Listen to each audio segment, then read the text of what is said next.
चलिए नया चैप्टर शुरू करें। नया चैप्टर हम शुरू कर रहे हैं लाइट। लाइट यानी कि रोशनी। रोशनी यहाँ पे लड़की का नाम नहीं है, ठीक है। अच्छा, लाइट के बारे में जनरल डिस्कशन करते हैं। What do you mean by light? Light आपके हिसाब से क्या है? हाँ,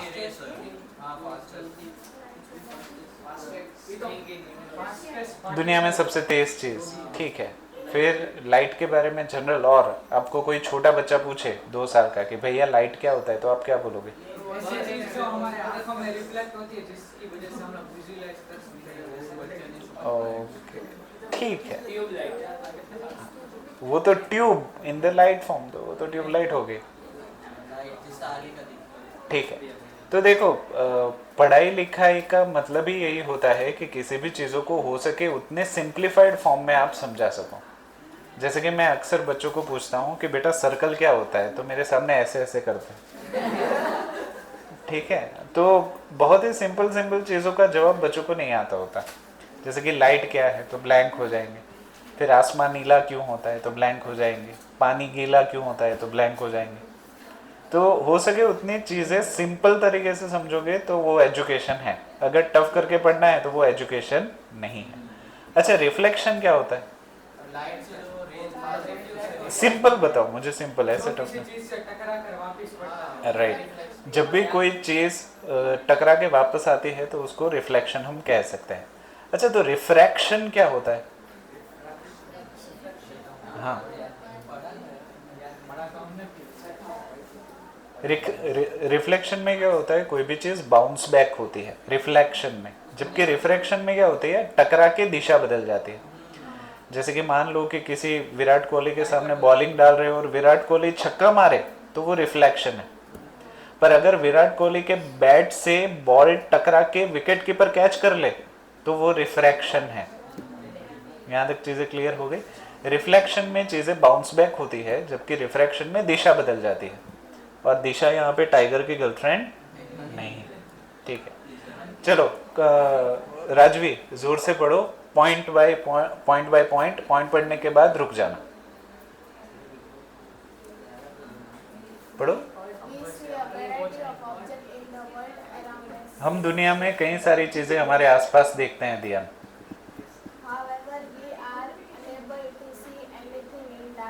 पर अंधेरे कमरे में हमें कुछ भी देख पाना काफी मुश्किल हो जाता है, या कभी कभी हम कुछ देख ही नहीं पाते।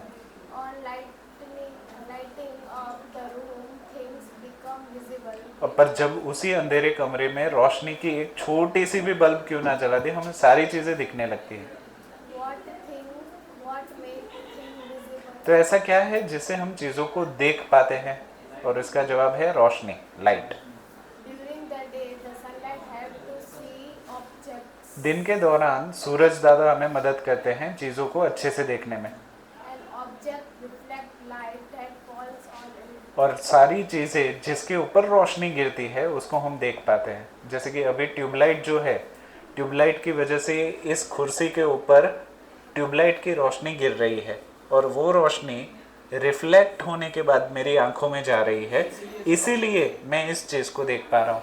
पर अगर इस कुर्सी के ऊपर मैं कोई ऐसी चीज़ लगा दूँ जिससे रोशनी उसके ऊपर आर पार निकल जाए, तो उस चीज़ को देखना मेरे लिए इम्पॉसिबल हो जाएगी। इन शॉर्ट, वो चीज़ इनविजिबल हो जाएगी।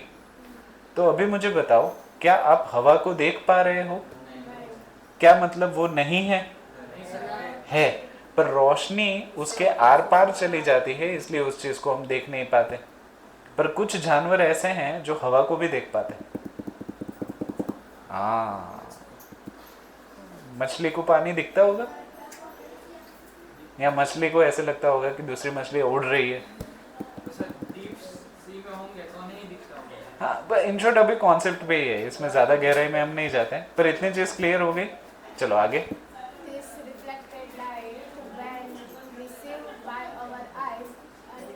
enable us to see things।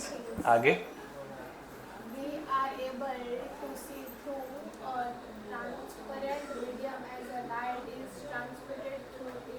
Okay, हाँ, we are able to see the transparent. हाँ, ट्रांसपेरेंट मीडियम में भी हम कभी कभी चीज़ों को देख पाते हैं, जैसे कि जो शीशा होता है ना ट्रांसपेरेंट, जैसे कि मेरा ये चश्मे के ग्लास, तो इस चश्मे के ग्लास में भी आप कांच को देख पा रहे हो जबकि वो ट्रांसपेरेंट है। ऐसा क्यों? थोड़ी बहुत लाइट तो उससे आ रही इसमें लाइट रिफ्लेक्ट तो नहीं हो रही, बट रिफ्रैक्ट हो रही है। क्या हो रही है? रिफ्रैक्ट, दिशा बदल रही है। तो दिशा बदलने की वजह से आपको पिछले वाला मीडियम आजू बाजू के मीडियम से अलग दिखता है, इसीलिए आपको कोई भी शीशा दिखाई देता है। हाँ या ना? आगे। There are number of common wonderful phenomena associated with light, such as image formation by mirror, the twinkling of stars, the beautiful color of rainbow, bending of light by a medium, and so on. हमारे आसपास पूरी दुनिया में इतनी amazing, इतनी अच्छी चीज़ें हैं जो रोशनी की वजह से होती है। एक एक करके मैं आपको समझाता हूँ कौन सी। जैसे कि इमेज फॉर्मेशन बाय मिरर, आप लोगों ने 8th स्टैंडर्ड में काइलिडोस्कोप बनाया होगा, वो पता है ट्रायंगल शेप का, जिसमें आपने चूड़ियाँ डाली थी, रंग बिरंगे पत्थर डाले थे और उसको ऐसे घुमा रहे थे तो कई सारे पैटर्न बनते थे। तो वो मिरर की वजह से काइलिडोस्कोप बना, वो पहला एग्जाम्पल। दूसरा एग्जाम्पल है ट्विंकलिंग ऑफ स्टार्स।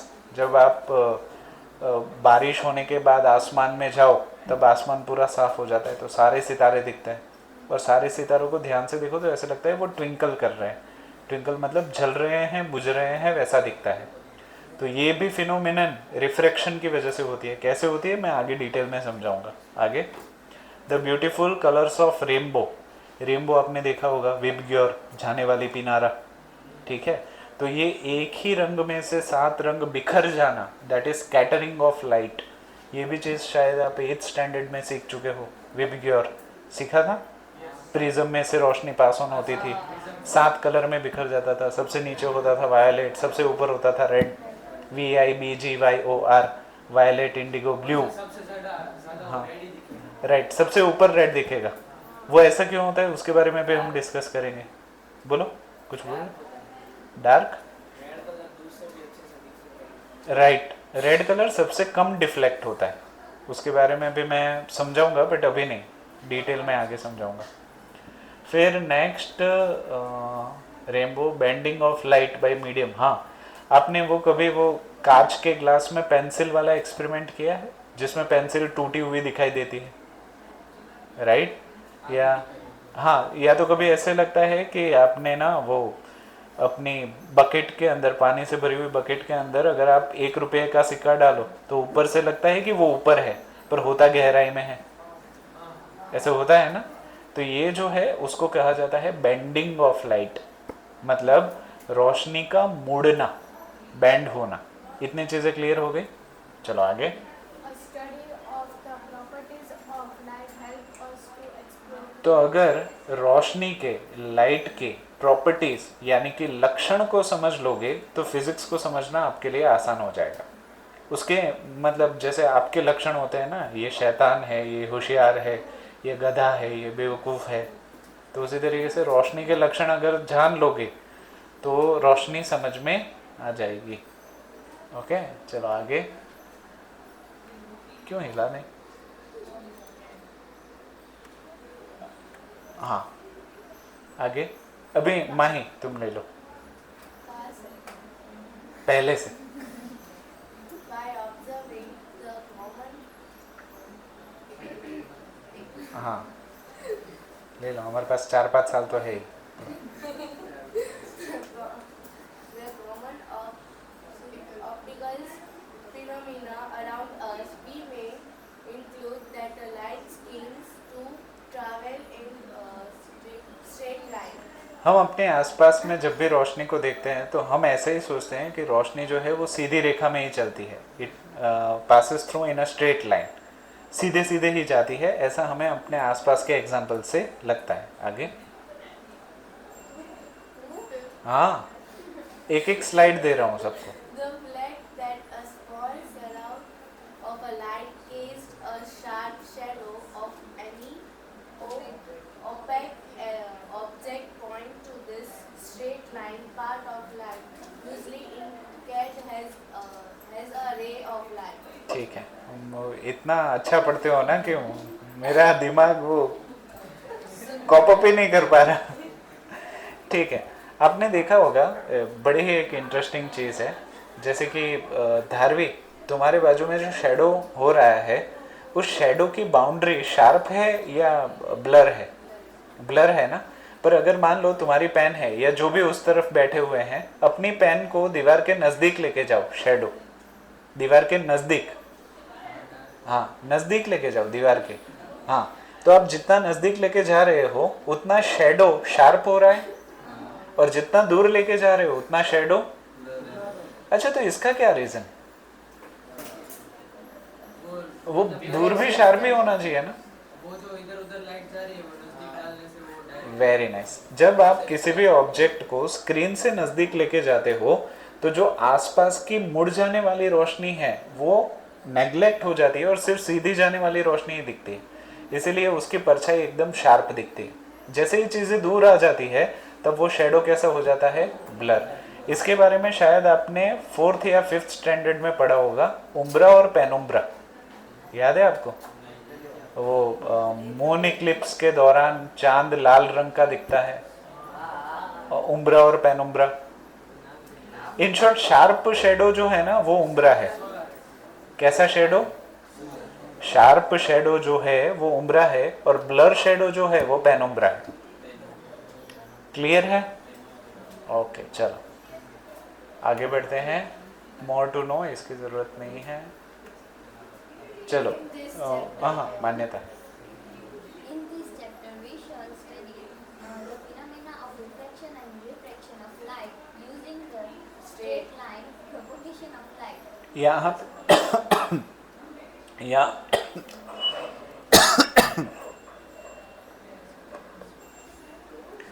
इस चैप्टर में हम रोशनी के दो फिनोमेना समझेंगे, लाइट के दो फिनोमेना समझेंगे। पहला है रिफ्लेक्शन, टकरा के वापस आना, और दूसरा है रिफ्रैक्शन, टकरा के अपनी दिशा को बदल देना। आगे This basic concept will help us in the study of some of the optical phenomena in nature. इसी बेसिक कॉन्सेप्ट से कुदरत में हो रहे कई बेसिक ऑप्टिकल फिनोमिनन को भी हमें समझने में मदद मिलेगी।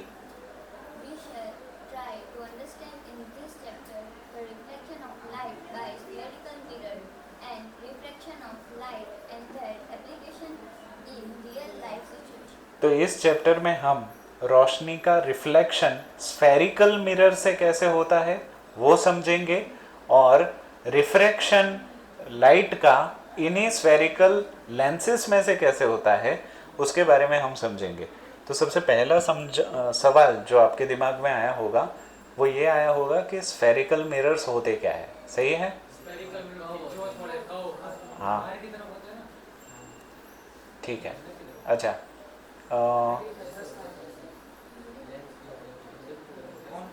कॉन्वेक्स नहीं तो कॉन्वेक्स अंदर के साइड से कॉन्वेक्स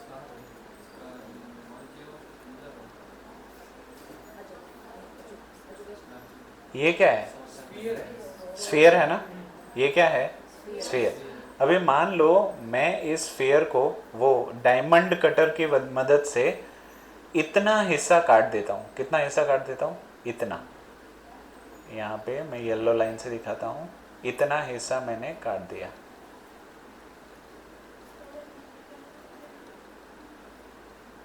ठीक है, तो इतने हिस्से को अगर मैं यहाँ पे बनाऊं तो ये कुछ ऐसे नहीं दिखेगा? दिखेगा। तो क्योंकि स्फीयर के अंदर से मैंने मिरर को कट किया है, ऐसे मिरर को हम कहेंगे स्फेरिकल मिरर्स। क्या कहेंगे? Spherical mirrors. स्फीयर के अंदर से कटे हुए मिरर्स को हम स्फेरिकल मिरर कहते हैं। इतनी चीज क्लियर हो गई? सर ये कॉनकेव है कि कॉन्वेक्स? वो मैं बताऊंगा बाद में। अभी जैसे जैसे टॉपिक आए वैसे वैसे समझाते जाऊंगा। पर spherical mirrors means it is a mirror obtain from a sphere is known as spherical mirror. Clear है? ओके चलो, इसमें तो कोई दिक्कत नहीं है ना। ये भी हो गया spherical mirrors, light reflection. Okay next Dharavi. A highly polished surface, such as a mirror, reflects most of the light falling on it. जब भी किसी मिरर को सबसे ज़्यादा चमकाया जाता है तब वो कहा जाता है कि वो 99% लाइट को वो रिफ्लेक्ट करता है, मतलब वापस भेज देता है। कितनी परसेंट? 99%। फिर भी थोड़ी बहुत तो बची जाती है जो वो खुद एब्जॉर्ब कर देता है। आगे, You are already familiar with the laws of reflection of light. आप शायद law of reflection of light जो आपने 8th स्टैंडर्ड में पढ़े थे वो शायद आपको याद होंगे। अगर याद ना हो तो मैं थोड़ा हल्का सा याद दिला दूँ। Angle of incidence is always equals to angle of reflection. जिस कोण पे रोशनी आती है उसी कोण पे वापस जाती है। Angle of incidence is always equals to angle of reflection. याद करो, आपने वो वी वाले डायग्राम बनाए होंगे 8th स्टैंडर्ड में, पता है? Regular reflection, irregular reflection. हाँ, राइट, उसमें भी गया था। हाँ, वो इसका चैप्टर 6 का लाइन्स एंड एंगल्स में वो था। 6.2। हाँ, राइट।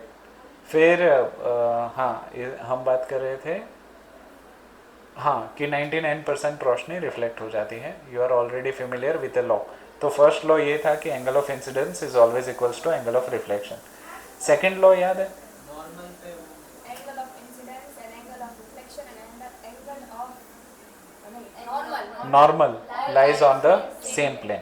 एंगल ऑफ इंसिडेंस वाली रे हो, एंगल ऑफ रिफ्लेक्शन वाली रे हो, या फिर नॉर्मल हो। नॉर्मल मतलब जहाँ से वो रिफ्लेक्शन हो रहा है, ये सारे तीनों एक ही प्लेन में होते थे। That is second law of reflection. ये अक्सर आपको 3 या 4 मार्क के लिए साइंस में क्वेश्चन होता ही था, याद है? ठीक है, चलो। तो लेट अस रिकॉल दैट। देखो यहाँ पे आपको याद भी दिला दिया है। Angle of incidence is equals to the angle of reflection. The incident ray, normal ray and a mirror at that point of incidence and reflected ray lie in the same plane. ठीक है? Continue करो मन। These laws of reflection are applicable to all types of reflecting surface, including spherical. तो आप बोलोगे sir सीधे mirror में ये नियम काम करते हैं तो स्फेरिकल में थोड़ी काम करेंगे। तो हाँ, स्फेरिकल में भी ये नियम काम करेंगे, बदलेंगे नहीं। आगे, You are familiar with the formation of image by plane. Plane mirror के द्वारा बनने वाली इमेज को आपको याद ही होगा। एक बहुत ही पॉपुलर ऑब्जेक्टिव था कि अगर आप मिरर के सामने 2 मीटर की दूरी पे खड़े हैं तो आपकी और इमेज के बीच की दूरी कितनी होगी? 4 मीटर। अच्छा, 2 4। हाँ, ये बहुत ही पॉपुलर था, याद है ना? ठीक है, आगे। What are the properties of the image? तो जब आप शीशे में अपनी शक्ल देखते हो तो उसकी प्रॉपर्टीज क्या है इमेज की? कि वो आप जितने हो उतने ही होती है, आप जितने बड़े हो उतनी ही बड़ी होती है, सेम साइज की होती है। पर एक चीज़ अलग होती है, जब आप शीशे में देख के अपना राइट हैंड खड़ा करते हो तो वो लेफ्ट हैंड खड़ा करता है, राइट? ऑपोजिट। तो इसको कहा जाता है लेटरली इन्वर्टेड। लेटरली मतलब हॉरिजॉन्टल एक्सिस पे इन्वर्ट हो गया है। वर्टिकली इन्वर्टेड मतलब उल्टा हो जाना, और लेटरली इन्वर्टेड मतलब left becomes right, right becomes left, LHS becomes RHS, RHS become LHS। याद है? ओके, आगे। Image formed by a plane mirror is always virtual and irregular. अच्छा, वर्चुअल का क्या मतलब होता है? Same to same. ना, राइट ऐसे है कि तो राइट हां। वर्चुअल का शुद्ध हिंदी या गुजराती मतलब होता है आभासी। आभास, हाँ, इमेजिनरी। इमेजिनरी तो नहीं बोल सकते, बट वो एक्चुअली एग्जिस्ट नहीं करता। जैसे कि शीशे के सामने दियान है तो शीशे के पीछे दूसरा दियान नहीं है, वो इसकी बस वर्चुअल इमेज है। अभी उसी कॉन्सेप्ट पे एक चीज़ बड़ी पॉपुलर है, आप लोगों को पता ही होगा, VR box, virtual reality box. वो आप पहनते हो और आपको 3D सब कुछ दिखाई देता है, that is VR, virtual reality. अभी तो उसके कई सारे वो इस्तेमाल हो रहे हैं। ठीक है, आर्मी ट्रेनिंग भी VR से होती है, फिर फ्लाइंग सिमुलेशन भी VR से होता है। हाँ, फिर अभी तो इतना है, गूगल जो है वो भी अपना VR दे रहा है। तो अगर आप एक VR बॉक्स खरीद लो, कितने का आता है पता है? 1200-1300 रुपये का VR बॉक्स आता है। और महंगा खरीदो तो 3000 तक का भी आता है, उसको खरीद लो। हाँ, गूगल मैप्स ले लो और गूगल मैप्स पे ना वो 3D ऑप्शन क्लिक करो, आप घर पे बैठे बैठे पूरी दुनिया घूम सकते हो फ्री में, न्यूयॉर्क, लंदन, जहाँ पे जाना चाहो। और हाँ, कुछ कुछ जगह की तो वो उन्होंने इनसाइड भी दी हुई है, जैसे कि ताजमहल पूरा अंदर से देख सकते हो, लाल किला अंदर से देख सकते हो। सोचो, फ्री में पूरी दुनिया घूमना, कितना मज़ा आएगा। बस एक VR बॉक्स चाहिए, करना। कोशिश करना, ठीक है। तो वर्चुअल का मतलब क्या होता है? इमेजिनरी नहीं बोलो, आभासी बोलो, वर्चुअल। चलो फिर वर्चुअल होती है। और इरेक्ट, इरेक्ट का क्या मतलब होता है? सीधा, खड़ा। इरेक्ट मतलब या तो सीधा या तो खड़ा। ओके, आगे। The size of the image is equal to that of the object. शीशे में जब देखते हो तब आप बड़े हो तो इमेज छोटी नहीं हो जाती, या आप छोटे हो तो बड़े। वो तो कर्व्ड मिरर्स होते हैं। आप कर्व्ड मिरर के म्यूजियम में गए हो? कहीं पे मोटे दिखते हो, कहीं पे नाटे दिखते हो, कहीं पे ऐसे टेढ़े मेढ़े दिखते हो। मिरर म्यूजियम, मजा आता है।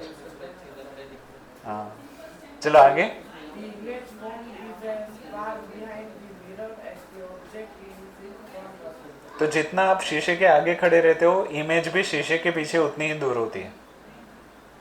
Further, the image is laterally inverted. उसके अलावा वो लेटरली इन्वर्टेड हो जाती है, left becomes right, right becomes left.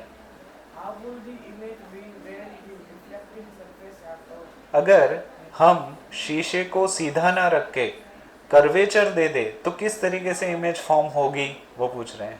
Let us explain. तो चलिए इसके बारे में हम जानते हैं। Activity 9.1, take a large shining spoon, try to view your face in its curved surface. अभी इसके लिए मैं थोड़ी देर के लिए वीडियो को पॉज करता हूँ। सर मुंह बड़ा हो जाएगा। हाँ, रुक जाओ, पॉज वाला ऑप्शन है। ओके, चलो वापस से पीडीएफ में आ गए। हाँ, स्पून के साथ हमने पूरा एक्सपेरिमेंट कर लिया, कैसा दिख रहा था कैसा नहीं।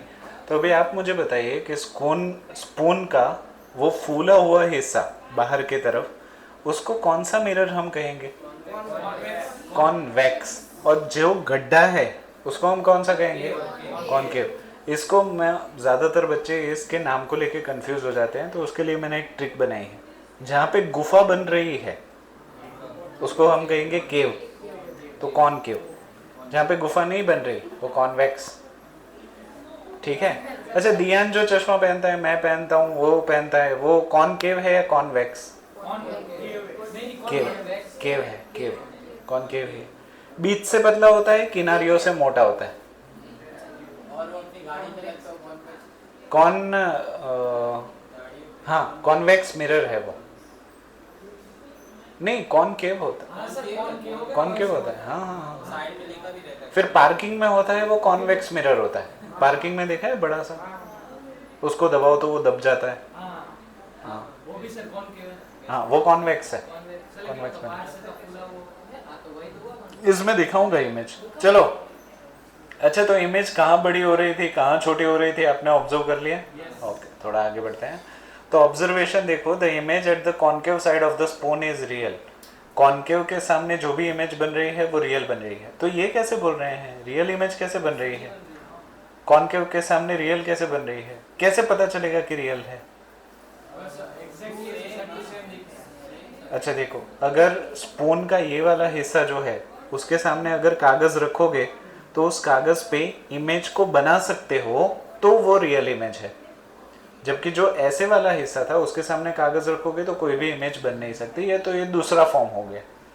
ऐसी इमेज जिसको कागज पे या पर्दे पे बनाया जा सके, ऐसी इमेज को हम कहेंगे रियल इमेज। बोर्ड की एग्जाम में ऐसा लेके जा सकते हैं कॉनकेव नहीं, ठीक है।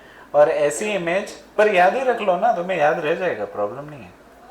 और ऐसी इमेज जिसको पर्दों पे बनाया ना जा सके, इसको हम क्या कहेंगे?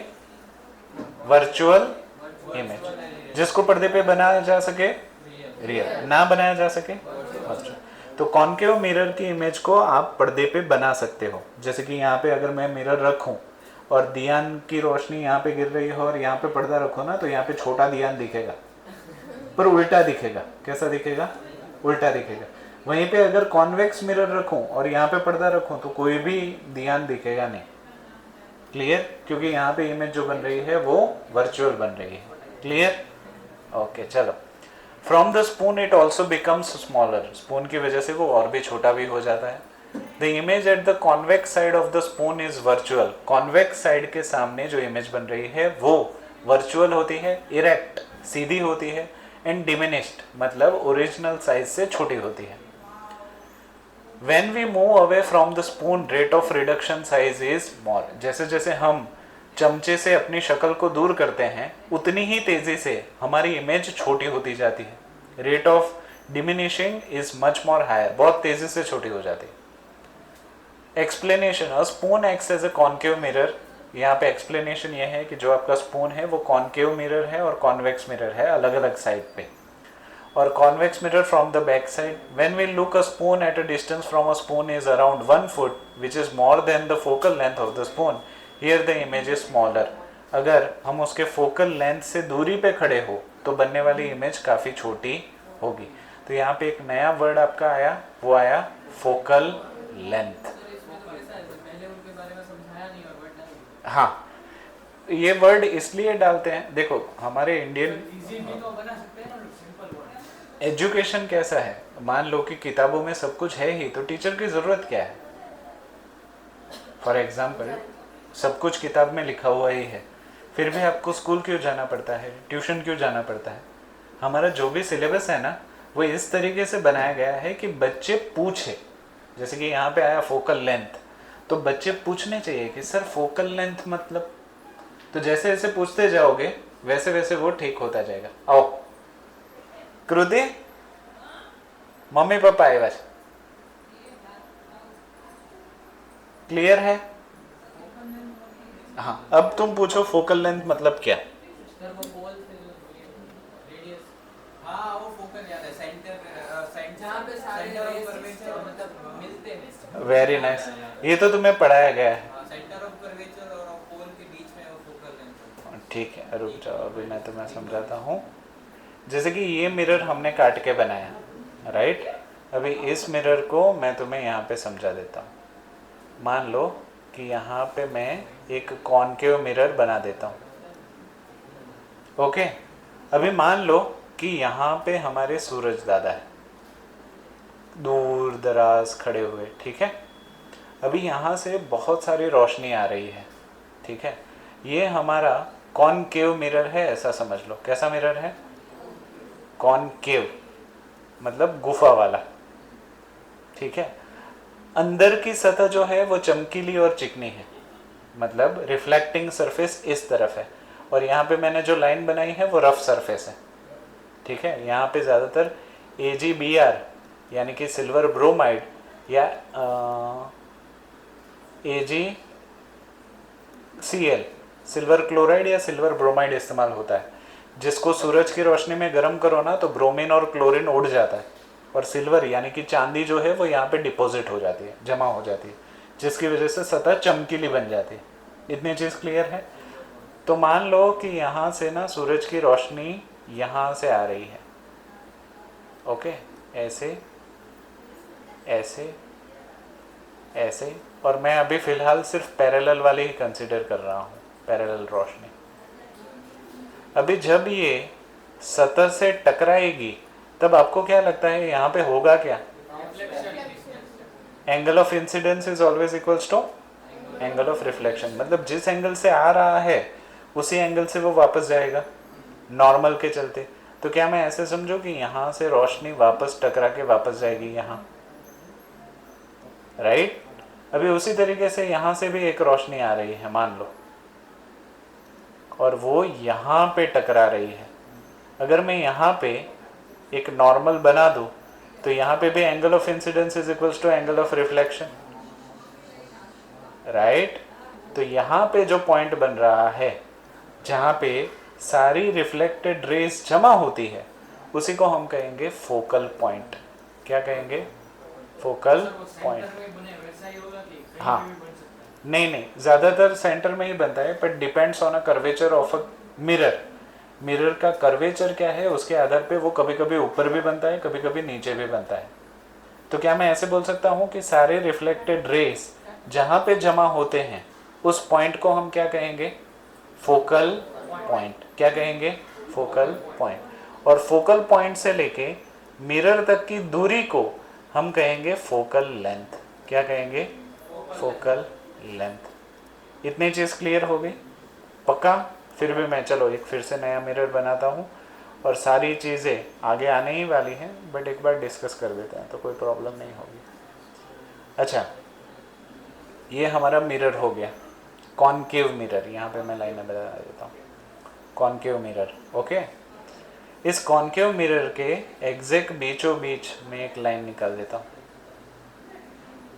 ओके, इस प्रिंसिपल एक्सिस की भी डेफिनेशन है, बट फिलहाल मैं ये बताता हूँ कि कॉनकेव मिरर का जो मिड पॉइंट है, अरे बाप रे, इस पॉइंट को हम कहेंगे पोल। क्या कहेंगे? पोल, जिसका हिंदी मतलब होता है ध्रुव, केंद्र। ठीक है, अभी रोशनी टकराने के बाद मान लो कि सारी किरणें यहां से होके वापस रिफ्लेक्ट बैक हो रही है, तो ये हमारा हो गया फोकल पॉइंट, या तो फोकस पॉइंट भी कह सकते हो।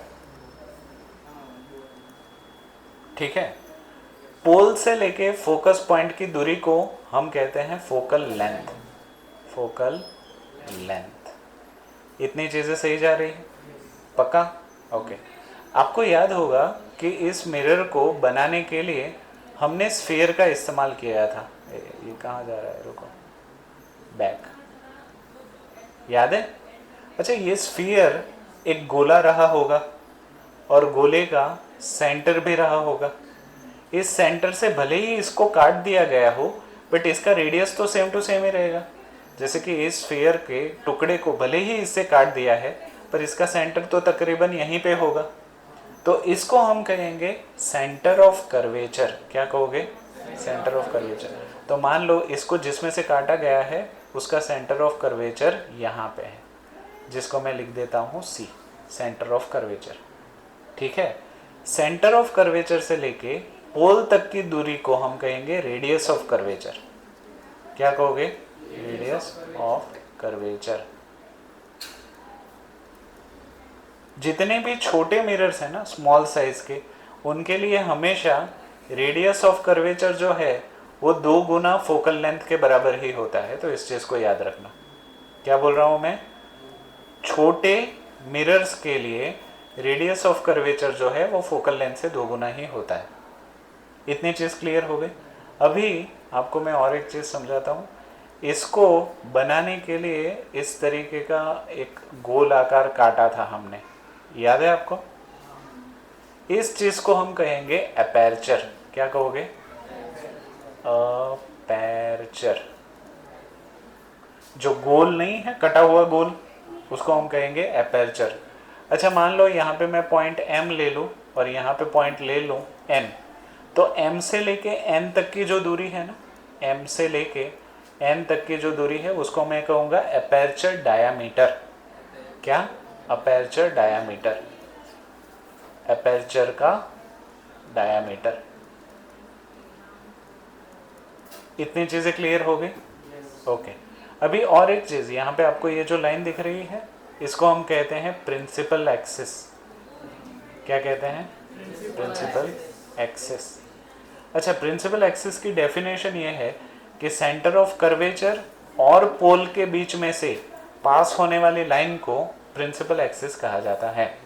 Principal axis is a line which passes through pole of a mirror and center of curvature is known as principal axis. Clear? तो इसमें कहीं पे कोई भी आपत्ति है तो बताओ। ऑलमोस्ट सारी चीजें हमने कवर की है। नहीं समझो, लिखना मैं थोड़ा उतना नहीं करवाऊंगा, फिर भी लिखना हो तो वीडियो में से देख के लिख सकता। ओके, थोड़ा और आगे बढ़ जाते हैं। ठीक है, एक्सप्लेनेशन भी हो गया। हाँ, मैंने ये बोल रहा था कि हमारा जो एजुकेशन सिस्टम है वो किसके आधार पे है? Question and answer. जैसे ही लाइन में कोई नया सवाल आए, मैं चाहता हूँ कि आप पूछें, अंदर आप दें, आप सीधा पूछें कि सर इसका क्या मतलब होता है। ओके, चलो अभी यहाँ पे देखो, सेंटर ऑफ कर्वेचर आपको दिख रहा है, फोकल पॉइंट दिख रहा है, और यहाँ पे एक इमेज बन रही है कॉनकेव मिरर के द्वारा।